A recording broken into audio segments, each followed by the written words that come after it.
一支 AR-15本该在靶场响起，可它想在纽约中城，那不是枪走火，是社会走火。这里是谈谈吧，我是谭小葵。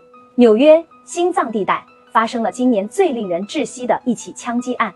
就在周一傍晚，曼哈顿最繁忙的地段之一345 Park Avenue， 这栋拥有黑石集团和 NFL 总部的高楼被一名身穿防弹背心、携带 AR-15步枪的男子闯入。他从大楼大厅开始射击，子弹在玻璃之间横飞，人们尖叫逃命。警报声响彻33层楼。他叫 Shane Tamura， 27岁，来自拉斯维加斯。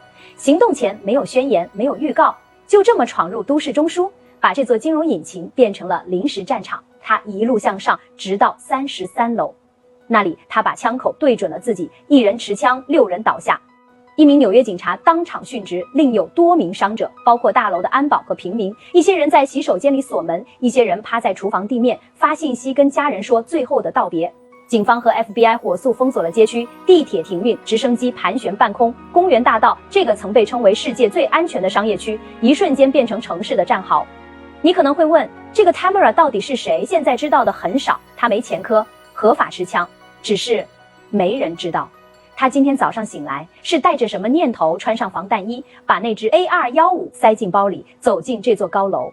也许他不想反抗什么，也没有政治目的，但这才是最可怕的部分，他只是个可以随时杀人的普通人。美国的持枪权本质上是用来对抗暴政的最后手段，这是一种历史共识。可如今，一些人把枪握在手里，却不是为了捍卫自由，而是为了释放内心的混乱、愤怒和幻觉。我们该怪枪吗？不是，枪本身没有情绪，也没有目标。问题是人，是社会允许一些不稳定的灵魂轻易握住了杀戮的权利。枪不惧杀，人在枪下。这不是第一次，也不会是最后一次。城市可以修补玻璃和墙壁，但我们能不能修复那种随时可能走火的孤独、愤怒与空洞？这就是今天的谈谈吧。我们不渲染恐惧，但不能回避真实。欢迎在评论区留下你的想法。枪是自由的工具，还是随时爆炸的隐性？